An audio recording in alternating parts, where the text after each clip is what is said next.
I'm happy to welcome Bloomington Animal Control Officer John Carlson to the studio today. Thanks for stopping by today, John. You're welcome. Thank you. Well, after a long cold winter, everyone seems to be emerging from their winter hibernation, and I'm not talking just about people, but wildlife as well. Some attention has been brought to the city that there have been coyote sightings. I guess the first question, is this anything new, or have coyotes always been here? You know, it's not. We've had coyotes in Bloomington for as long as people have been in Bloomington. I think through the years, 30, 40 years ago, when there wasn't the development that we have today, we didn't see it as much with the social media not being there years ago. The information wasn't right there all the time. So I've talked to people this week that have said, well, I never saw anything when I was growing up, and we didn't have them in the neighborhoods, and they've been here all along. And then I'll talk to other people who say that they used to chase them and haze them when they were kids 30, 40, 50 years ago, trying to get them to relocate. So we do have them throughout. We will find populations, or the higher populations of coyotes in some neighborhoods or in certain areas, mainly around the Highland Park area, along the riverbed, the bluffs. We'll see higher populations. So those are usually where our calls are focused. But we do occasionally get calls up by the Mall of America. We'll get them up on 494 Portland. All over throughout the city. We do get calls here and there, but higher populations more so in the south and the west side of the city. Okay. Well, let's just start from the beginning. How do we know if we're seeing a coyote? Are there any distinguishing characteristics that say this is a coyote and not your neighbor's dog? Your dog. There are a few different characteristics. Coyotes generally are about 25, 35 pounds at most.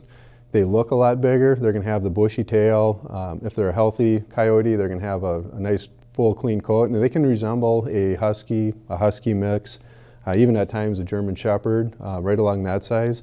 They have really long, thin legs, so it makes them look a lot bigger than what they really are. But they can be easily confused with a dog. Okay. Tell me a bit about the day-to-day patterns of coyotes, specifically, when they're active most, their diet, that kind of thing. Yep. You're going to see them most active early in the morning, and then again later in the afternoon. However, in springtime here, as with most wildlife, if they have the young, they're going to be hunting all day. They've got to feed their babies, so every couple hours they're feeding their young, so they're going to be out all day. Whether it's coyotes, raccoons, any of the wildlife. They will occasionally form packs in the spring and fall. You'll see them running together, but most often when you look out your window, if you see one, you're going to see one, just a solo coyote, running through your yard, maybe traveling through a park, through a wooded area, in and out of a wooded area. So it's generally in Bloomington here, we do see just individuals, single coyotes, but they can form a pack. Okay. Well, coyotes, like any animal, will lose their natural fear of humans over time when continually exposed to them. And obviously, as communities grow, intersecting with wildlife in some way, shape, or form is inevitable. So if you've got a coyote hanging around, it's important to identify what they're finding attractive in your home, in your yard, whatever it is, and change that. So give me some examples of what coyotes look for when they're hanging around, say, a residential area. If they're hanging around the residential area, they're looking for the same thing as what they're looking for out in the wild, or out into more of a natural habitat. They need the food, water, shelter, and they're looking at certain points of the year for mates.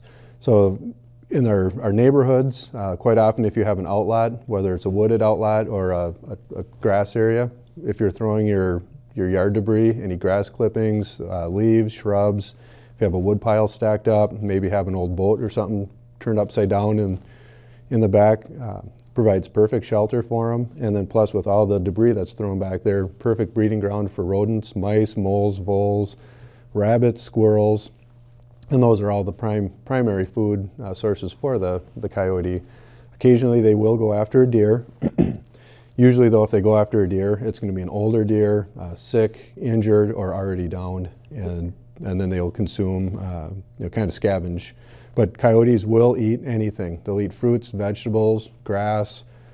So they're they're an omnivore, but their main foods are rodents. But if there's food there, if you got garbage out, if you have bird feeders, they're very opportunistic, and they will they try going after whatever they can to eat. Okay, so it's all about kind of identifying what it is that's keeping them nearby and changing that. Yeah, and one thing that we tell the residents too, if you do have one of these outlots, keep it clean. If you have the wooded areas, it's easy to dump all your yard debris in the back, but there again, it attracts the rodents. So anytime we have the areas, if we get calls, we let people know. Make sure that it's cleaned up, go through the whole wooded area, go through the outlot, get all the neighbors together, get that cleaned up, because it gets rid of all the mice, or maybe not all the mice, but it gets rid of a big food source for those coyotes. And once a coyote knows there's food there, they're going to keep coming back, whether they know it's safe, but mostly because of the food source. Okay, okay. Now in Bloomington, has there been any confirmed interaction between a person and a coyote? Between people and coyotes, no. We haven't had any, there's been no bites reported or aggression. Occasionally we will have an altercation between a coyote and a dog that's reported, sometimes even like a stalking type situation where people see them behind a house, they walk up, get between the next two houses, and they see the coyote again. When we see something like that happening, we tell the people, change your routes. If you can't change your route, make a lot of noise. As soon as you see that coyote, start making noise and try to scare them away. Coyotes are, for the most part, more frightened of the people, and as soon as they're confronted, most often will take off and run. And that's the same too if you see coyotes going through your yard, if they're in an outlot, make noise. They're very, like, it's one of the wildlife or wild animals that are very adaptable to their surroundings. They get used to, like you said earlier, used to people being around, and an easy way to get rid of them is to haze them.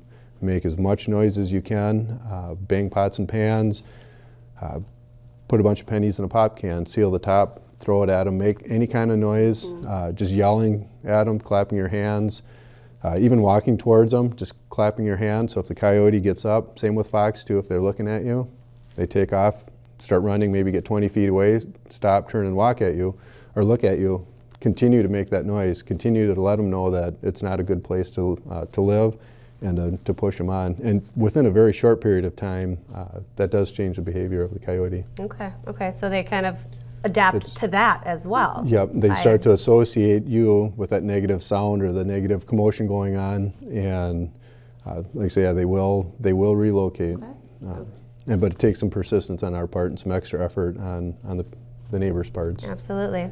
Where can people learn more about living with coyotes in urban areas like here in Bloomington? We've got on our city website, the Bloomington website, there's actual video from a gal from the Humane Society that it's about a 45-minute presentation. It's very thorough. She's got great information on hazing, living with the coyotes, and then we also have on our website with the animal control quite a bit of information on how to deter the coyotes, and then also more hazing techniques. Okay, well, wonderful. I'd like to thank Animal Control Officer John Carlson for being here with me today to discuss living with coyotes in Bloomington. And again, if you would like any more information, don't hesitate to contact the Bloomington Animal Control or visit the city's website at bloomingtonmn.gov.